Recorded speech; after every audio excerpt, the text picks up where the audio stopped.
He has always had the visions.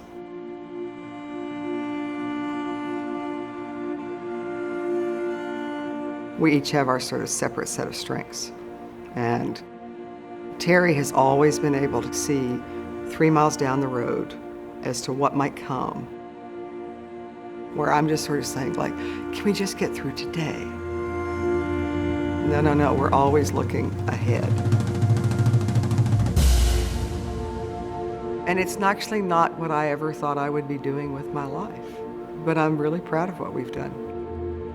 And I'm really proud of him.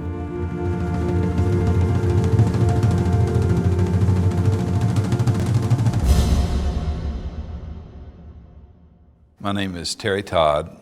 I live in Austin, Texas, home of the University of Texas, which is the location of the Stark Center for Physical Culture and Sports. I was always active in sports. As a boy, I played baseball and had already taken up tennis. If you were a curious youngster who liked books and sports, University of Texas, even back then, was a fine place to have near you.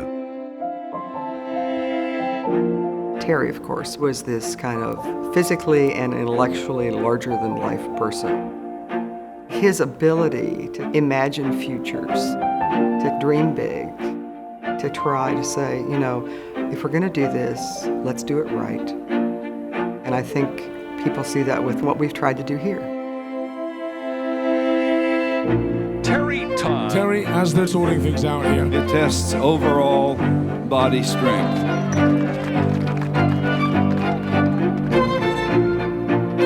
The heaviest and hardest ever. Terry's got it out for those guys. With his intelligence, with his Stark Center, this was somebody who could really make things happen. And by heck, he has done.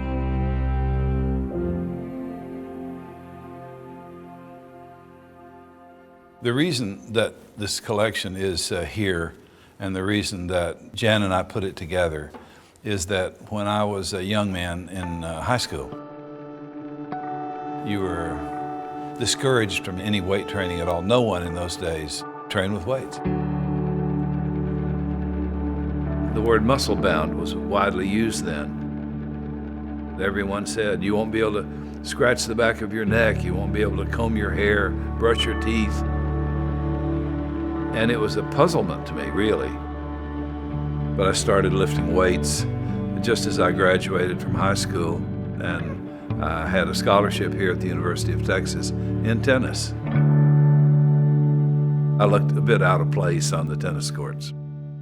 My coach was so unhappy looking out onto his beautiful tennis courts here and seeing a bunch of nice, slender, active young men, among whom some beast had gotten loose. I caused him a lot of grief. I remember once I came lumbering in and he said, I know who you are. You're that weightlifting guy. You don't need to say any more. In fact, I'm not going to give you any advice except to stop weightlifting. The worst thing any athlete in any sport could do.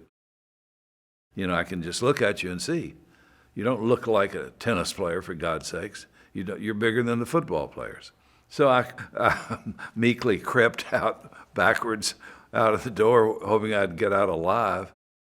So the springtime of my junior year, I stepped away and kept my body in the weight room from then on.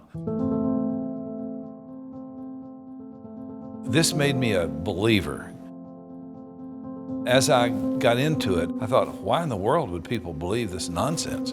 It's easy to see if you do it that it does not make you muscle-bound. I could jump higher when I weighed 340 than I could when I weighed 195, which is what I weighed when I started.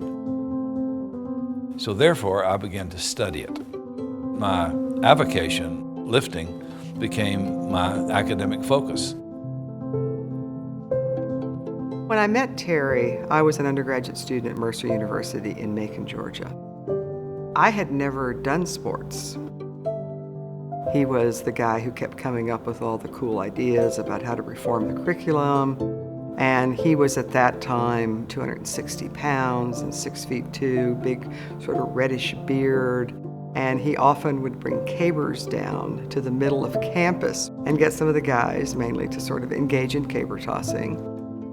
That was kind of how I first knew him. Lifting was really my first sport.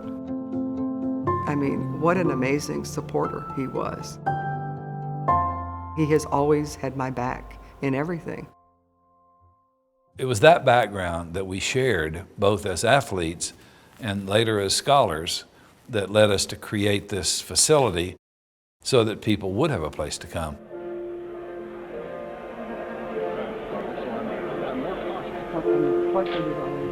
It's interesting to see how it's developed, how it's consistent with the culture, and there's no evidence that it's going to stop.